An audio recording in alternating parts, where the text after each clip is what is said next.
पुत्र उदायन राजा नो अधिकार। उदायन राजा द्रव्य और भाव से उसके भीतर में कैसे एक भावना, जब व्यक्ति की भावना परम विशुद्ध होती है, भावना की भर्ती व्यक्ति के भीतर रही हुई मेल की जो अवस्था है उसको बाहर ला देती है। लेकिन वो भावना उभरा जैसी नहीं होना चाहिए। ये भावना ऐसी वर्धमान वर्धमान वर्धमान होनी चाहिए। अनुकूलता सब प्रकार की, संयोग अनुकूल, सत्संग चलता है, सत्संग में भाव बढ़ता है। लेकिन सत्संग जब बंद होता है तभी व्यक्ति का भावनी अवस्था कैसी रहती है। संयोग से जो व्यक्ति के भीतर में ऐसी अवस्था है, तो उदय का संयोग से ऊपर उठने से व्यक्ति के भीतर क्या होता है, समझे?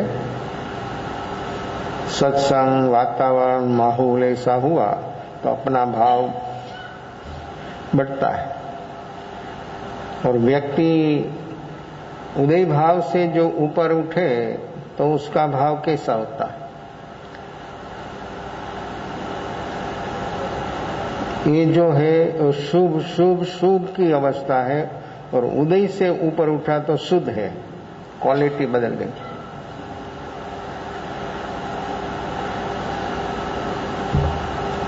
शुभ भाव शुभ भाव है, पुण्य रूप है, लेकिन जो शुद्ध है ये निजरा रूप है, ये मुक्ति रूप है। और उदय भाव से जो व्यक्ति ऊपर उठ पाया तो व्यक्ति की वर्तमान अवस्था कैसी और कितनी अद्भुत और अपूर्व हो जाती है। बनाने से तो दो ही होगा, शुभ अशुभ।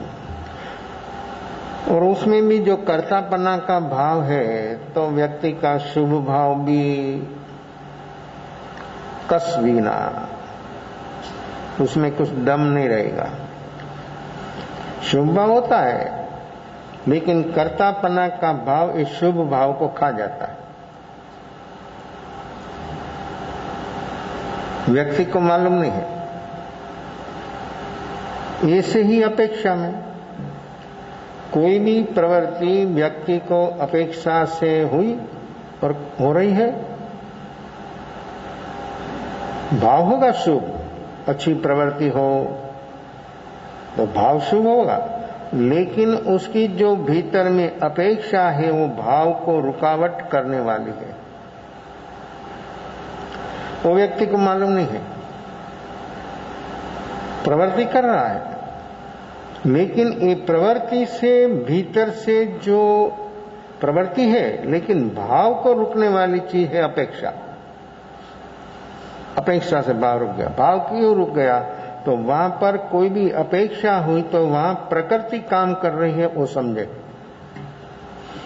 अपेक्षा में प्रकृति काम कर रही है। प्रवृत्ति शुभ है, लेकिन ये प्रवृत्ति के साथ प्रकृति काम कर रही है। क्या प्रकृति काम कर रही है? अपेक्षा अपने को कहां से उठती है?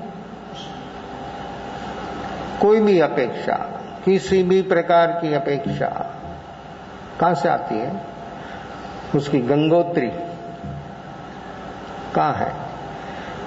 लोगों ने गंगा की गंगोत्री ढूंढ लिया, यमुना की ढूंढ लिया, नर्मदा की ढूंढ लिया, गोदावरी की ढूंढ लिया। दुनिया में जितनी नदियां हैं वो सभी की गंगोत्री, यात्राएं भी जाता नहीं, यमुनोत्री, गंगोत्री, यमुना यात्राएं जाते, प्रदक्षिणा करते।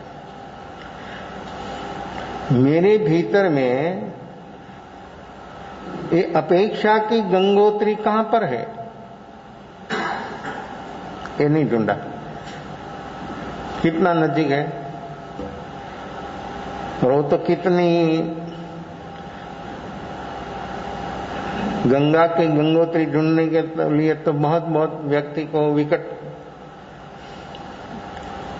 पथ है, और ये पथ पर चलना और ढूंढना, तो फिर व्यक्ति का जो भाव है तो देखो पहुंच जाता है। और गंगोत्री जो है वो बहुत छोटी होती है,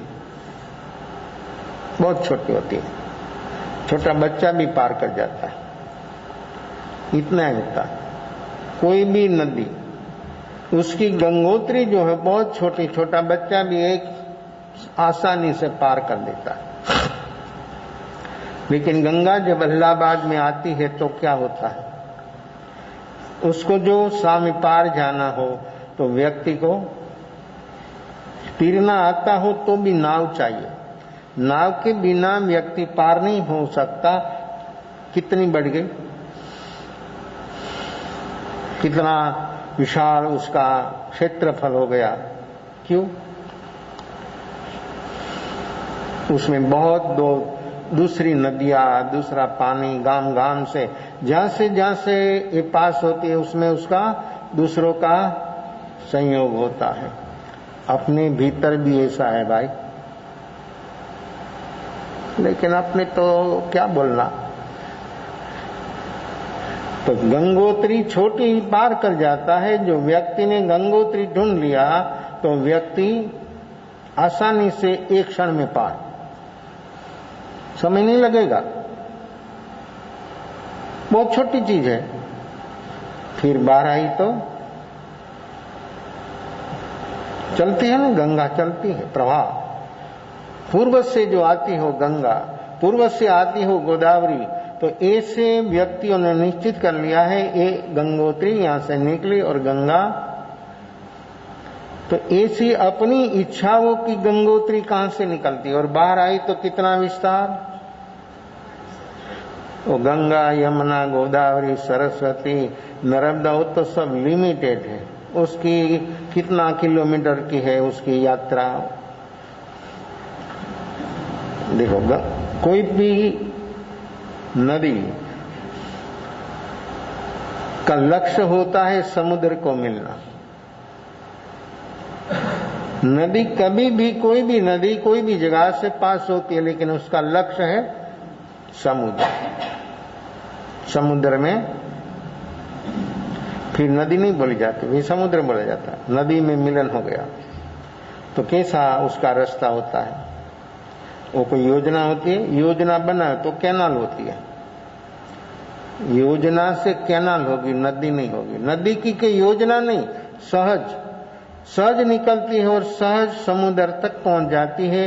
अपनी इच्छा की गंगोत्री कहाँ है, इच्छा, अपेक्षा, ये मार्ग, उसकी गंगोत्री ढूंढो।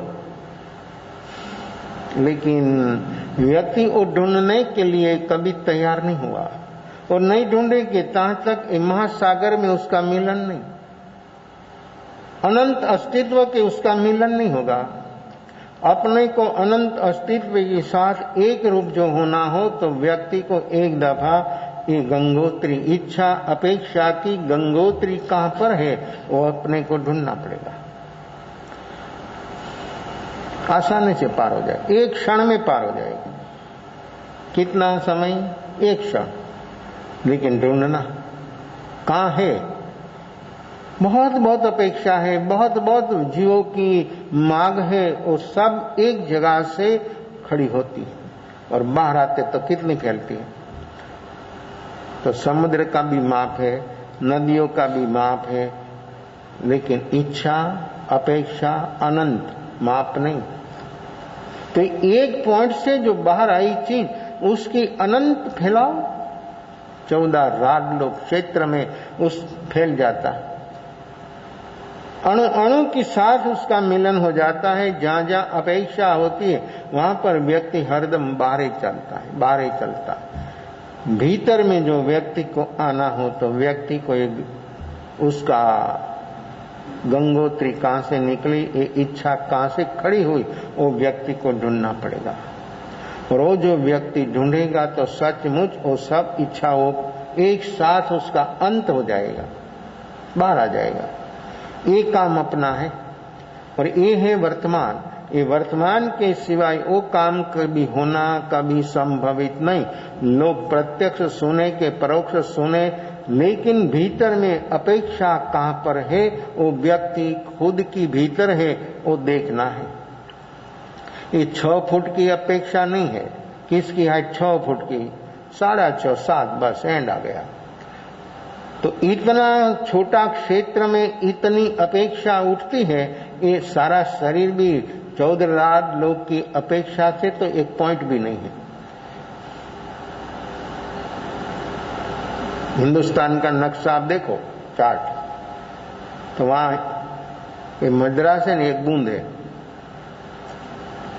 आपने जो देखा हो तो आपका शरीर कहाँ आएगा?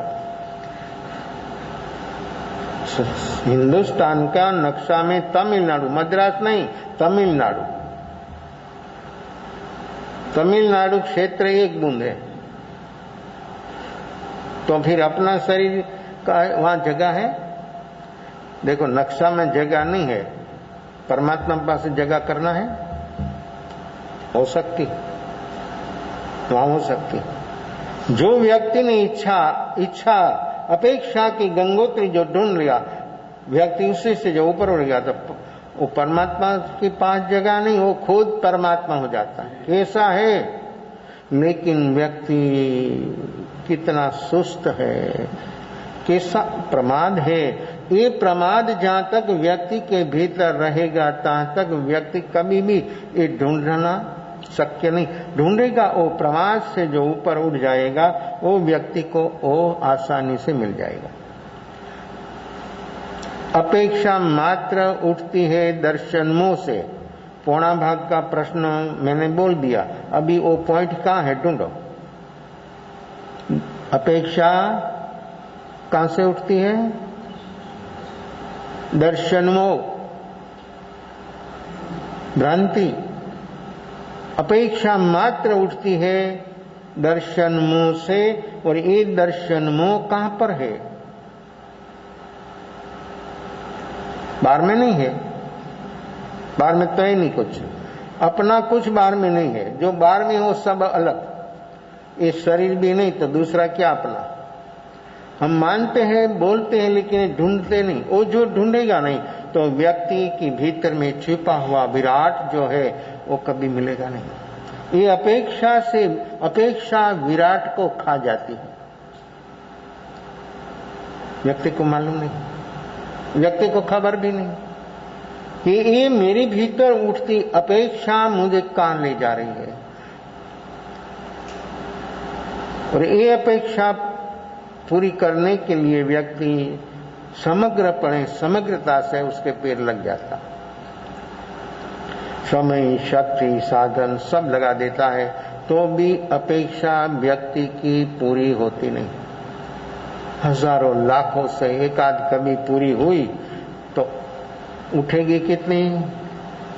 अनंत। ऐसी अवस्था हर जीव की है, एक दो नहीं, हर जीव की ऐसी हालत है। और उसी से अपने को बाहर आना है। और बाहर आने के लिए व्यक्ति जो वर्तमान में है कि नहीं और उपाधि का जो बोध उसके पास हो, तो व्यक्ति जरूर ये अपेक्षा से ऊपर उठेगा। और व्यक्ति अपेक्षा से नहीं, अपेक्षा का कारण है वही खत्म करेगा।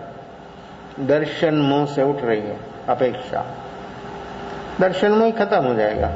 फिर ये अपेक्षा सारी अच्छी हो बुरी ऐसा नहीं, सारी अपेक्षा कोई भी हो, दर्शन मोह जब पतला होता है तब व्यक्ति को शुभ भावना, अच्छी अपेक्षा, लेकिन अपेक्षा है, अपेक्षा मात्र व्यक्ति को रुक देती है और व्यक्ति रुक जाता है। तो दर्शन मोह जब दुर्बल हुआ, पतला हुआ और भीतर में जागरण साक्षी भाव प्रकट हुआ, तो व्यक्ति को ये भीतर में दर्शन मोह जिसी से इच्छा ही खड़ी होती वही खत्म, जड़ें निकल जाएगी। इच्छाओं की जड़ें निकल गई तो व्यक्ति कैसा हो जाएगा? कैसा अलवा, कैसा निर्दोष, कैसा निर्मल, कैसा पवित्र। ये अपनी निर्मलता पवित्रता अपने को जो अनुभव में नहीं आती है, उसका कारण है व्यक्ति किसी न किसी प्रकार की अपेक्षा से व्यक्ति रुक गया। तो यहाँ पर जो 363 मत, ये सब भ्रांति, ये सब पाखंड, ये सब मिथ्यात्व की बात। 363 जो मत है, ये मत अभी नहीं है, भगवान ऋषभ से चला रहा।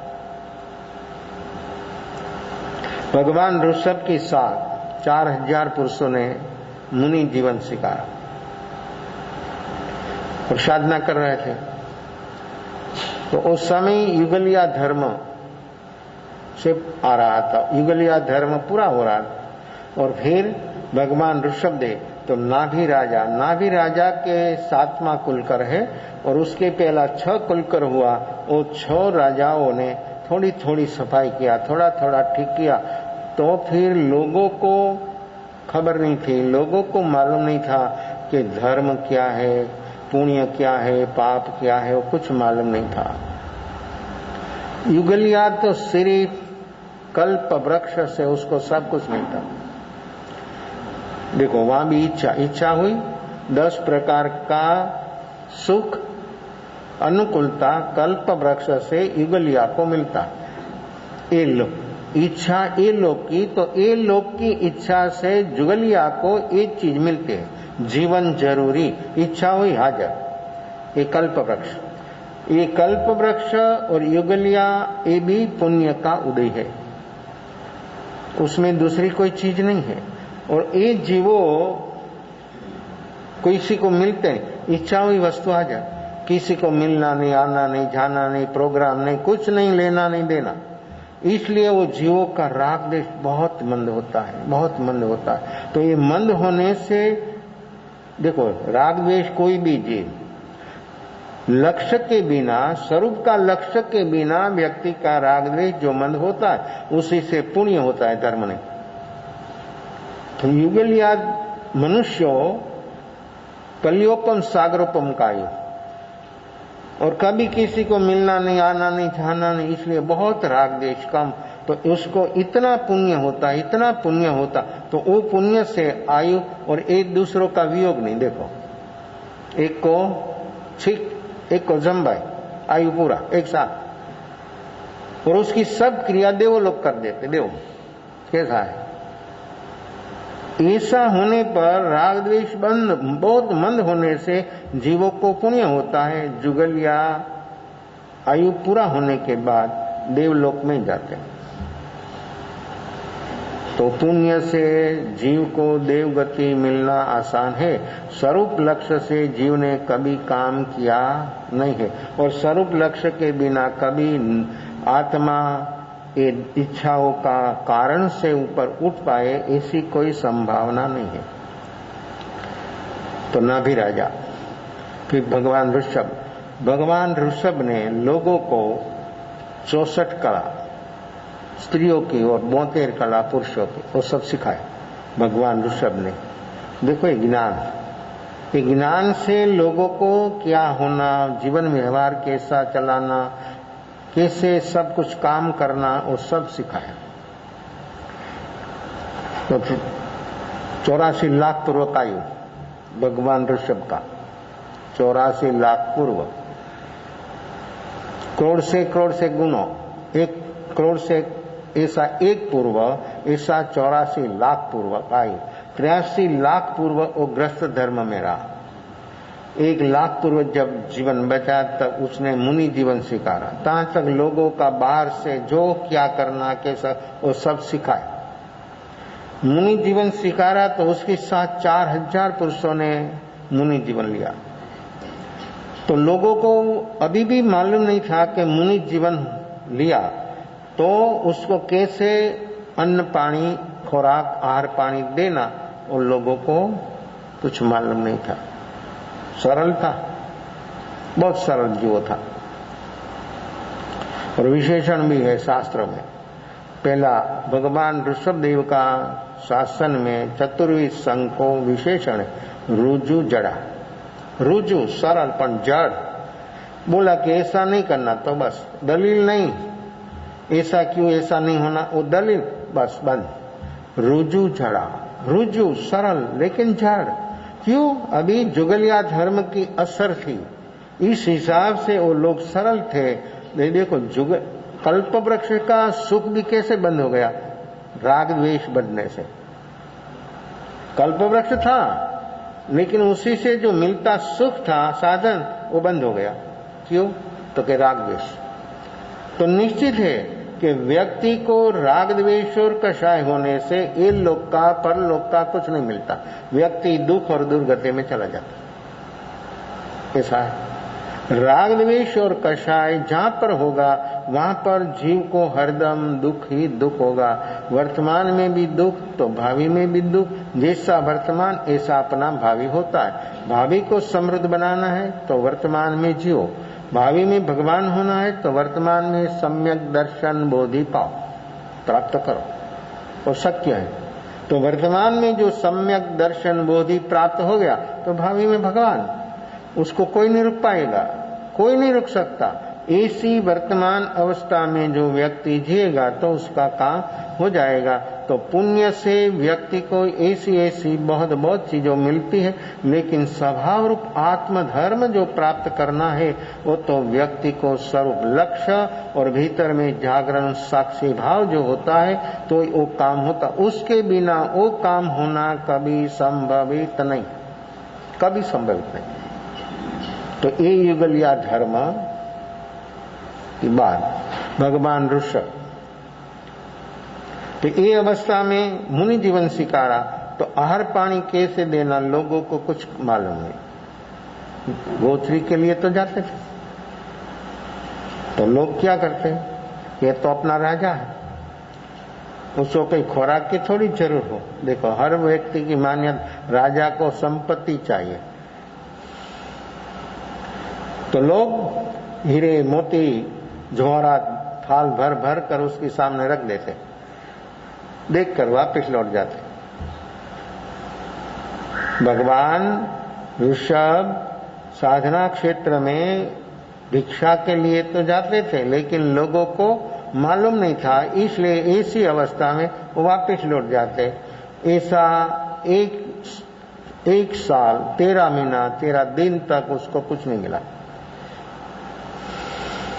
श्रेयांश कुमार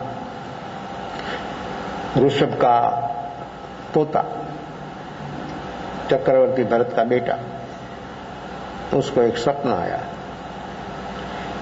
सपने में उसने देखा कि नंदनवन सूख रहा है और नंदनवन की शोभा ऐसी है और उसकी सुंदरता ऐसी है कि देवलोक का देव में उब आ जाते। आपको आते हैं ना उब, तो घूमने के लिए नंदनवन में जाते।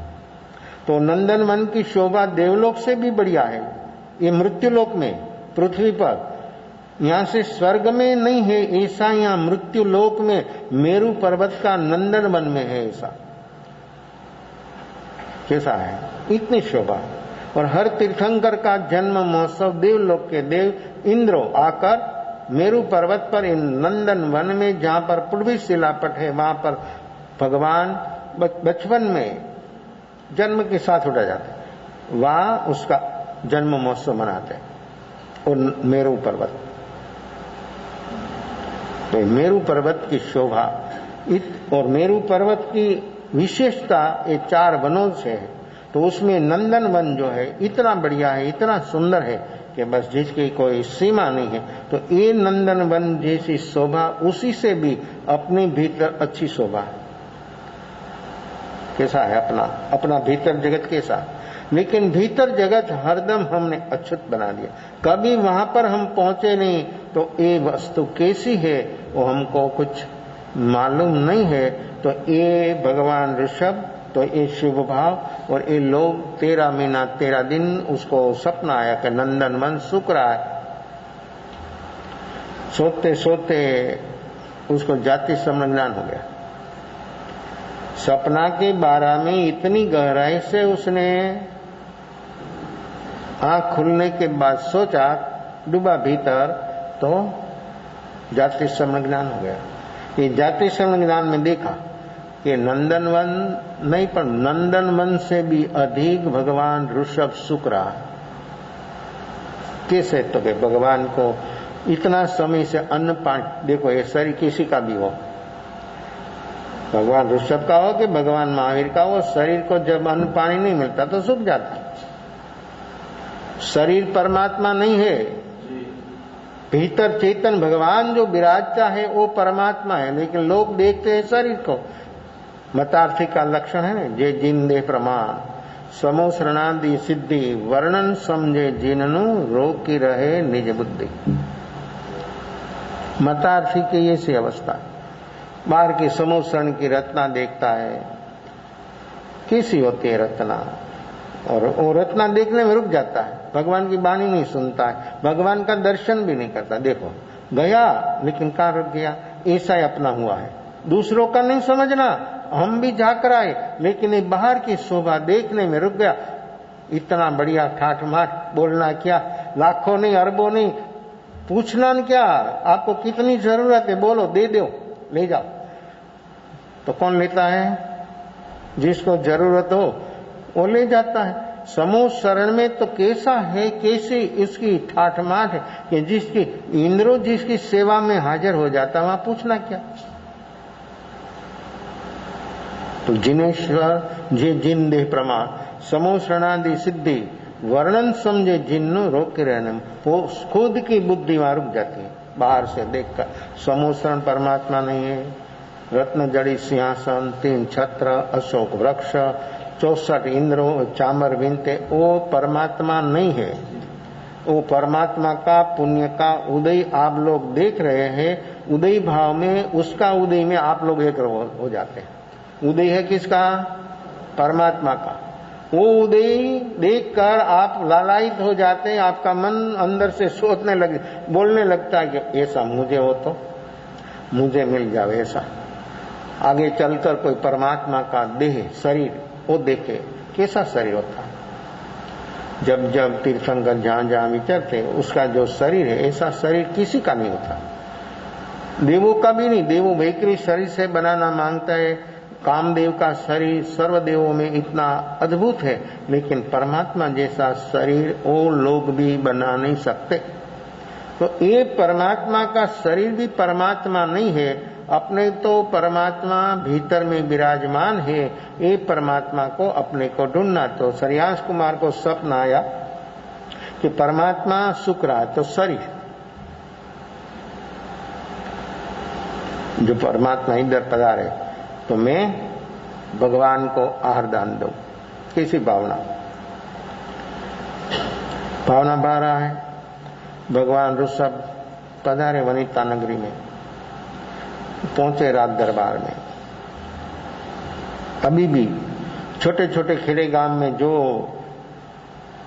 फसल पकती है, तब गांव में जो कोई दरबार होता है और ठाकर मंदिर होता है, वहां पर बाजरी ज्वार का 5 डूंडा लेकर उसके पास जाते और उसको समर्पित करते, उसको पहला देते, फिर खुद उपयोग करते। ऐसे वहां पर इक्षुक शेरड़ी खेड़ू लोग उसका रस निकाले, उसके गुड़ बनावे, तो वो काम जब रस निकालना तो राज दरबार में उसका इक्षुक रस घड़ा भरकर भेंट श्रेयांश कुमार के राज दरबार में।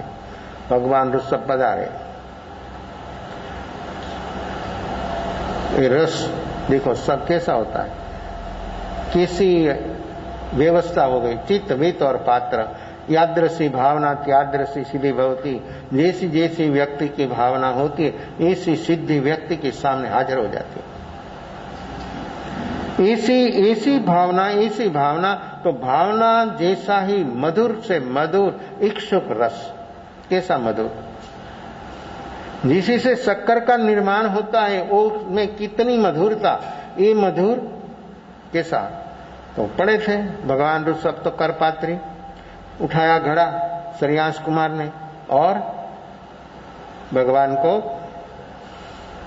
करपात्र ऐसा कर दिया। तो एक के पीछे सही अर्थ में उस समय पर जब भगवान ऋषभ को इक्षुक रस हाथ को छुआ, साथ में कैसा 5 दिव्य प्रकट हुआ। देखो ये भावना, देव दुदुम्बी, अहोदान महादान, वस्त्र की वृष्टि, पुष्पों की वृष्टि और 12.5 करोड़ या सोनैया की वृष्टि।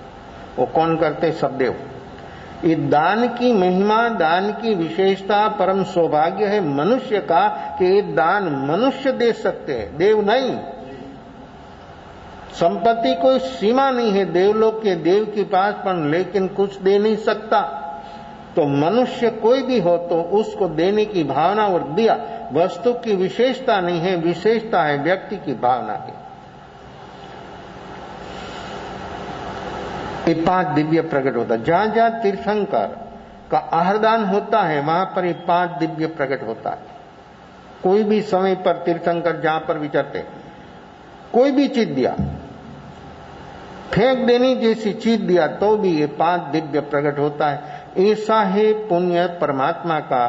तो ये देवो उस सब काम करते हैं। तो ये दान की विशेषता तो सही अर्थ में भाव निक्षेप से ये वसुंधरा सही अर्थ में वसुंधरा। श्रीयास कुमार ने जब दान दिया तब ये पृथ्वी वसुंधरा हुई और ये प्रथम दान देने वाला भगवान ऋषभ को प्रतिलाभ किया श्रीयास कुमार ने। तो मुहादाई मुहादेवी दोई गच्छन्ति सो गई। देने वाला और लेने वाला दोनों की सदगति। कैसा है दान और कैसी है अवस्था और व्यवस्था। कहां तक क्या हुआ? 1 साल तक भगवान को जब आहार पानी नहीं मिला तब क्या हुआ? उसके साथ 4000 पुरुषों ने मुनि जीवन स्वीकारा था और फिर नहीं रह सका। कैसे चले? भोजन तो चाहिए। तो अलग अलग पथ मार्ग स्वीकार लिया। गंगा किनारे पर पर्णकुटी बनाकर वहां अड्डा जमा दिया और खुद की मान्यता के मुताबिक एक एक संप्रदाय सर्व हो गया। 363, 1-2 नहीं, 363 मत भगवान ऋषभ को दीक्षा के बाद 13 महीना 13 दिन के बाद भगवान को आहार पानी मिला। 1000 वर्ष साधना किया फिर केवल ज्ञान हुआ। कितना समय? 1000 वर्ष। 3 ज्ञान लेकर उसका जन्म हुआ। मुनि जीवन स्वीकारते कोई भी तीर्थंकर तब 4था मन पर ज्ञान होता है। तो फिर 1000 वर्ष तक साधना किया प्यारे तब पूर्ण परमात्मा हुआ। और भगवान महावीर ने 12.5 साल। हर तीर्थंकर मुनि जीवन स्वीकारते ही जंगल में चले जाते, साधना करते और ये साधना पूर्ण ज्ञान नहीं होता तब तक मौन, उपदेश नहीं देना। सब तीर्थंकर, 1-2 नहीं। जब तीर्थंकर जहां जहां होता है तब तो 1000 वर्ष के बाद जब केवल ज्ञान हुआ तब 363 मन इतना विशाल वट वृक्ष हो गया था। खुद की मान्यता में इतनी पकड़ और उसके अनुसरण लोग हजारों लोग हो गए। तब भगवान ऋषभ ने स्वमत और परमत सुगड़ाम सूत्र। स्वमत क्या? आत्ममत। आत्मा क्या है? आत्मा का स्वरूप क्या है? ये स्वरूप भगवान ऋषभ ने दिखाया। परमत आत्मा के सिवा और आत्मा के विषय में जो अलग अलग प्रकार की जो सब मान्यता है वो मत, वो 363 मत तभी था। अभी तो हिंदुस्तान में 3000 संप्रदाय है। 1-2 नहीं, 3000 संप्रदाय। अलग कैसी लोगों की मान्यता। देखो नहीं, जैन का कितना संप्रदाय? क्यों? ये मान्यता की जड़ व्यक्ति के भीतर में जिसी से अपेक्षा खड़ी होती है वो मान्यता, सारी मान्यता से ये जड़ मजबूत होती है। ये मान्यता जहां तक व्यक्ति के ऊपर नहीं उठेगा तहां तक व्यक्ति को आत्मदर्शन, आत्म अनुभूति, आत्म साक्षात्कार, भेद ज्ञान होना कभी संभवित नहीं। आप कुछ भी करो, कुछ भी मत पंथ में जाओ, लेकिन जहां तक मान्यता रहेगी तहां तक व्यक्ति को अनुभव होना संभवित नहीं। अनुभव व्यक्ति को प्रैक्टिकल से होता है और मान्यता तो व्यक्ति मान लेता है सुनने पर, पढ़ने पर। हाँ ऐसा है तो तथाकथित आस्तिक, तथाकथित नास्तिक दोनों सरीखा, कोई फेर नहीं। एक आत्मा को मानता है कि हाँ मैं आत्मा को मानता हूं, एक बोलता है कि मैं आत्मा को नहीं मानता, तो मानने वाला ने भी शोध नहीं किया है, नहीं मानने वाला ने भी शोध नहीं किया है, पट से मांस दूसरों ने बोल दिया, मानता है कि आत्मा नहीं है, कर्म नहीं है, कुछ नहीं है, तो उसी से काम थोड़ा होता है। व्यक्ति को उसकी शोध करना चाहिए, उसकी गहराई में डूबना चाहिए, जो प्रैक्टिकल करे तो मालूम। तो दोनों तथाकथित, आत्मा को मानने वाला भी, आत्मा को नहीं मानने वाला भी, ये एक मान्यता में चला जाता है। हाँ, मैं एकांत में कोई भी व्यक्ति गया मान्यता, ये तो स्यादवाद है। इस स्यादवाद भगवान महावीर का मार्ग जो है, वो व्यक्ति जहां तक नहीं समझ पाएगा तहां तक उसका काम होना संभवित नहीं है। तो 363 मत ऐसे खड़ा हुआ भगवान ऋषभ से। ए उदयन राजा 363 मत से ऊपर उठ गया। तो 363 नगर का मालिक, 16 देश का सम्राट, 363 नगर, वित्ती भय नगर और सिंधु सोवीर देश, ऐसा वो सम्राट, और सारा उदय से वो आत्मा ऊपर उठ गया। भगवान की भावना भा रहा है कि भगवान महावीर पधारे तो मैं, आपको क्या बनना है? आपको क्या बनना है? आपको क्या होना है? होना है ना, कुछ नहीं होना है? कोई ऐसा बोले कि नहीं होना है, नाम बोले तो मैं बोल दो कि हाँ तुमको देखो ये भावना है, ये बनना है। तो आप लोग तो होशियार हैं, यहाँ तो नहीं, हाँ नहीं ना, बाहर जाकर सब मौन खुल जाएगा। यहाँ तो बस सुनते रहते हैं, लेकिन व्यक्ति की भीतर में अवस्था क्या है और व्यक्ति क्या भीतर में, इस सारी मान्यता से व्यक्ति की भीतर से इच्छा वो खड़ी होती है, ये अपेक्षा वो खड़ी होती है।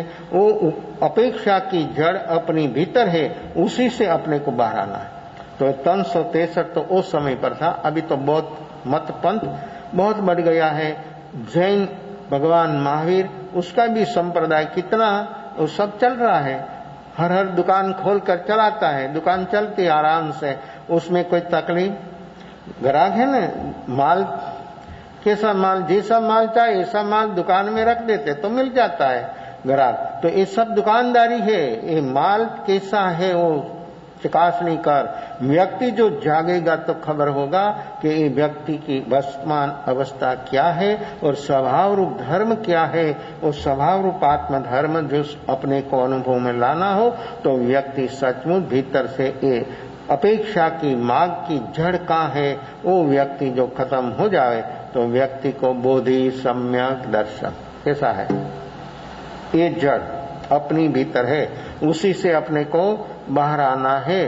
तो ये सारी अवस्थाएं उस समय से भगवान ऋषभ से परंपराएं चल रही है और मान्यताओं बढ़ रही है। तो संप्रदाय की वृद्धि हो रही है, 1 से 2, 2 से 4, ऐसे अलग अलग जो आचार्य होता है वो विद्वान होता है, तो बोले कि ऐसा नहीं ऐसा, लोग तो उसके अनुसरते हैं, गडरिया प्रवाह चलता है। ऐसी अवस्था है। लेकिन स्यादवाद को जो समझे, स्यादवाद क्या है, निक्षेप नहीं प्रमाण क्या है, वो जो व्यक्ति बराबर समझे, तो उसको ये अपेक्षा की, ये भीतर में उठती इच्छाओं की जड़ कहाँ है वो मालूम, खुद को मालूम हो जाएगा। और व्यक्ति उसी से जो ऊपर उठेगा तो सचमुच उसका काम हो जाएगा। एक काम अपना अपने को करना है। पर्वाधिराज पर्यवसन पर्व आया और देखो क्या चला गया ना। व्यक्ति कोई भी निश्चित करता है, वो समय चला जाता है, ये समय रहता नहीं, चला जाता है। लेकिन व्यक्ति के भीतर में बदलाव कैसा हुआ, वो व्यक्ति जो देखेगा तो उसका काम हो सकता है, अपना काम करना है, अपने से होने वाला है। ये सारी अपेक्षाओं इच्छाओं कहाँ से उठती है, उसकी जो अपने भीतर में जड़ है, वो उसको अपने को उसी जड़ को खत्म करना है।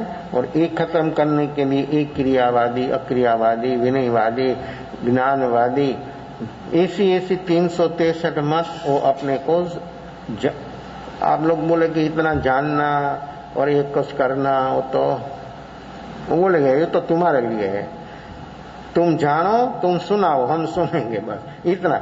वो कोई जानना उस करना वो हमारे दिमाग में कुछ बैठता नहीं, बराबर नहीं बैठता तो अच्छा है। लेकिन व्यक्ति के भीतर में जागरण साक्षी भाव आएगा, एकदम शॉर्ट। गंगोत्री कितनी होती है? इतनी, एक क्षण में पार, एक ही क्षण लगती, बहुत छोटी होती है। बूंद बूंद पानी वहां से गिरता है जहां गंगोत्री होती है वहां पर। तो कैसा है कोई भी, तो अपनी भीतर जो है एक एक पॉइंट पर है, तो एक पॉइंट खत्म करना कितना आसान, और बाहर आने से कितना विस्तार, कितना फैलाव, कहां तक पहुंच जाता है। तो अपने को कुछ नहीं करना है ना, बराबर जागरण साक्षी भाव प्रकट करो, और हर हालत में, हर संयोग में जागरण साक्षी भाव रहना। जागरण यानी देखना मेरे मन में क्या हो रहा है, क्यों, कैसे, नहीं होना उसमें नहीं जाना। जो हो रहा है वो जा रहा है तो मैं देख रहा हूं, वो जा रहा है तो मैं देख रहा हूं, बस। और साक्षी भाव ने फील नहीं होना। कोई भी घटना घटी बाहर में, अनुकूल प्रतिकूल, साता असाता, संयोग वियोग, ये सब उदय भाव, ये उदय भाव बदल रहा है प्रतिक्षण। उसकी जैसे जैसे स्थिति पकती है बदल जाता, तो हमको बदलती अवस्था को देख फिर हो, आत्मा स्थिर है, अवस्था अस्थिर है, प्रतिक्षण उदय बदल रहा है। और पुद्गल का स्वभाव है प्रतिक्षण बदलना, अपना स्वभाव है प्रतिक्षण देखना। तो हम जो देखने में आ गया तो अपना काम इतना आसानी से हो जाएगा, इतना आराम से हो जाएगा कि व्यक्ति जहां पर है देखना मन में क्या हो रहा है। और जो व्यक्ति देखेगा और जो उसको फील नहीं होगा तो वो क्षण कैसी है, उदार नहीं। जब व्यक्ति को फील नहीं हुआ उस क्षण पर उसको अनुभव, कल नहीं, दूसरी क्षण भी नहीं। व्यक्ति जो कंटिन्यूस 5 सेकंड व्यक्ति वर्तमान निर्विकल्प अवस्था में ठहर गया, तो व्यक्ति को वहां महसूस होता है कि ये चीज है, ये मैं हूं, ऐसी अवस्था मेरी है, बस। ये 5 सेकंड में व्यक्ति का इतना मन का बदलाव हो जाता है। तो व्यक्ति 25 मिनट ठहर गया तो क्या बाकी रहे? ये अवस्था वर्तमान निर्विकल्प 25 मिनट ठहर गया, तो जो उसको अनुभव करना है, अनुभव आसान है। लेकिन इस सब व्यक्ति को प्रैक्टिकल से होना, अपने को देखना है, सतत देखना है कि मेरे मन में क्या चल रहा है। वो देखने का अभ्यास जो सतत अपना चलेगा, आप कोई भी दिनचर्या आपकी हो, उस सारी दिनचर्या में अपने को, तो ये 363 मत उस अपने को जानना है, नहीं जानना है, उसी से ऊपर उठ जाना है। नहीं जानना है तो जागरण साक्षी भाव प्रकट करो, तो जानने वाला को जान लेंगे।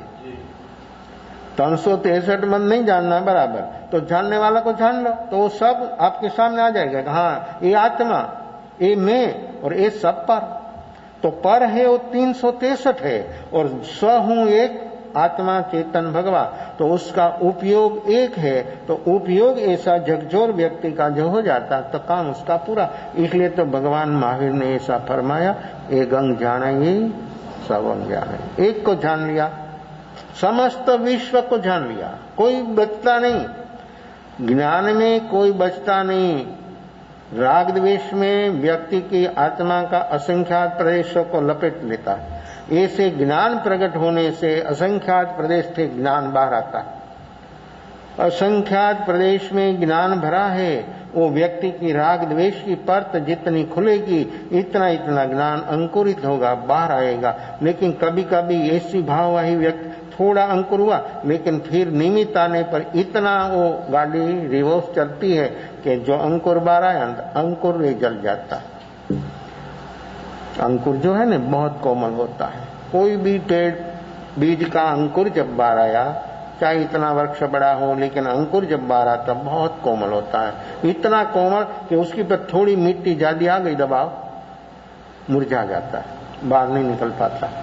ऐसे व्यक्ति को होता है, कभी कभी तो हो जाता है, लेकिन उस सतत नहीं रहने से फिर वापिस उसके पार दबाव आ जाता है। इसलिए व्यक्ति मूर्छित ही मूर्छित रहता है। इसलिए जागरण की वेला, जागरण की अवस्था एक ऐसी है कि उसके पर जितना हुआ इतना मिट्टी दूसरी नहीं आना देगा। कौन? जागरण। दूसरा नहीं आएगा, रुक जाएगा जागरण के हिसाब से। क्यों? राग द्वेष नहीं हुआ, जागरण के हिसाब से राग द्वेष नहीं हुआ तो नया कर्म नहीं हुआ, आवरण कैसे आएगा? खुला इतना खुला, फिर दूसरा प्रयास, तीसरा प्रयास, इससे सतत सतत कंटिन्यूस होना, तो एक काम अपना आसानी से होता है। इसलिए 25 मिनट कंटिन्यूस इसलिए है कि दूसरा नया आने में समय नहीं लगेगा। पुराना जो है वो परतों से ऊपर उठने के लिए व्यक्ति को जबरदस्त काम हुए, दूसरा नहीं। जागरण ये पुरुषार्थ है, और ये पुरुषार्थ व्यक्ति के भीतर में जो आ गया तो व्यक्ति का आवरण हट जाएगा। नया नहीं होगा तो काम होगा। अंकुरित होता है फिर आ जाता है, अंकुरित होता है फिर आ जाता है, फिर कैसे होता है? और अनुभव तक पहुंचता नहीं। क्यों? अपना मन को अनुभव तो तभी होता है असंख्याता समय जो ऐसा फिर हो जाए, इसी अवस्था में ठहर गया तो, और असंख्यात समय में तो होता नहीं, थोड़ी क्षण होता दूसरा जाता है। आप ब्रिज पर तो जाते हो, कभी कोई बोलता है कि बहुत पानी दूर है, थोड़ा वहां खड़ा रहता, एक तरंग ऐसी आती है कि उसका पैर से आगे चली जाती, उसको ऐसा लगता था कि यहां तक नहीं पहुंचेगी, तरंग आई नहीं गई, फिर क्या होता आपने देखा है? रेत पीछे क्या होता है?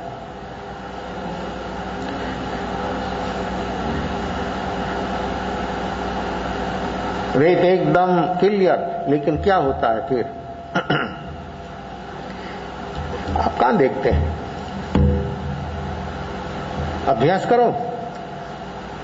ऐसा जबरदस्त तरंग आने पर भी रेत जब एक शरीर की होती है तो उसी से जीव बाहर आता है, जीवो, छोटे छोटे जीवो, और फिर दूसरी तरंग आई तो देखो कैसा होता है। ऐसा अपना होता है, अपना जागरण में इतना भर्ती हो चलता है अपनी भावना की अवस्था से, तो थोड़ा अंकुरित हुआ, फिर ऐसी एक जबरदस्त मुझा आ गया, तरंग ऐसी आ गई तो सब धो डाला, फिर जागा, फिर धो डाला, फिर जागा, फिर धो, ऐसा होता। लेकिन थोड़ा समय जो वो रुक गया तो, लेकिन वो तरंग को कौन रोकेगा?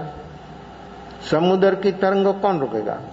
लेकिन अपनी तरंग से हम ऊपर उठ सकते, ऊपर उठ गया तो देखो, तो ये अंकुरित हो गया, बाहर आ गया, पौधा बढ़ने लगा, थोड़ा बड़ा हो गया बस, फिर तरंग आए तो तरंग को भी क्षमता से सहेगा और तरंग निष्फल हो जाएगी। लेकिन व्यक्ति को इतना समय तो काम करना पड़ेगा, इतना समय तक व्यक्ति जो ठहरेगा तो उसका काम होगा। तो ये काम अपना है, अपना निजी काम है और अपने से होने वाला है।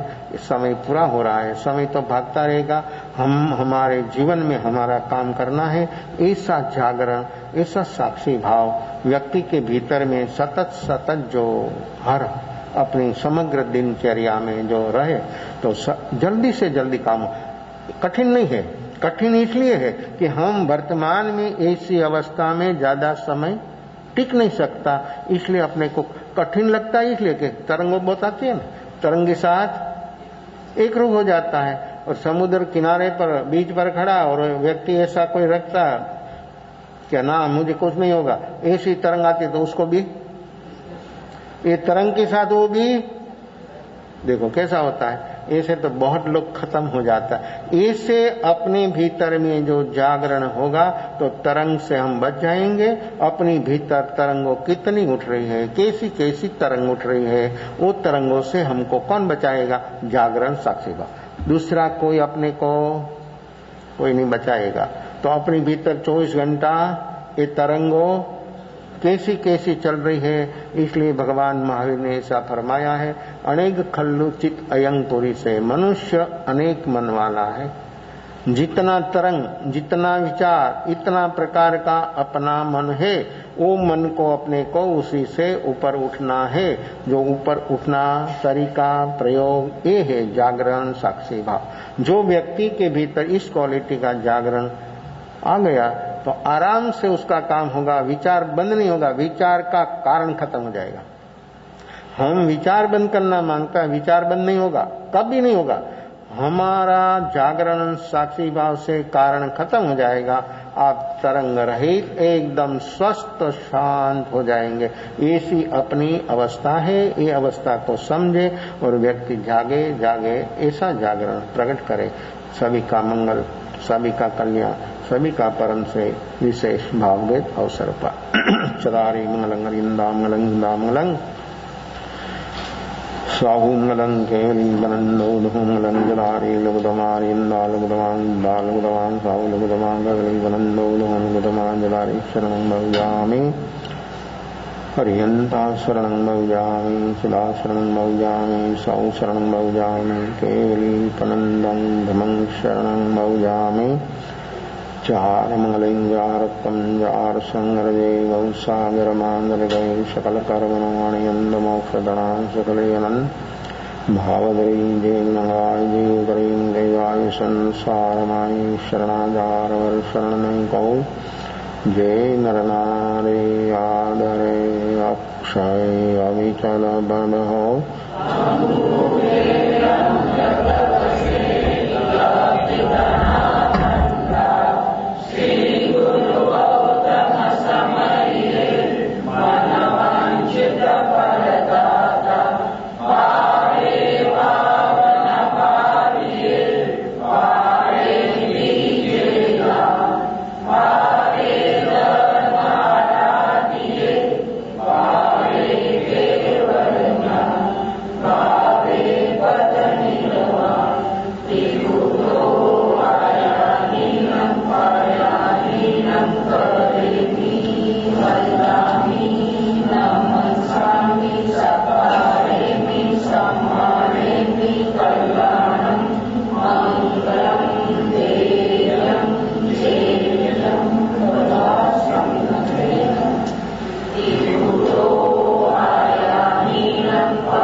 स्वामी भगवान की जय। सद्गुरु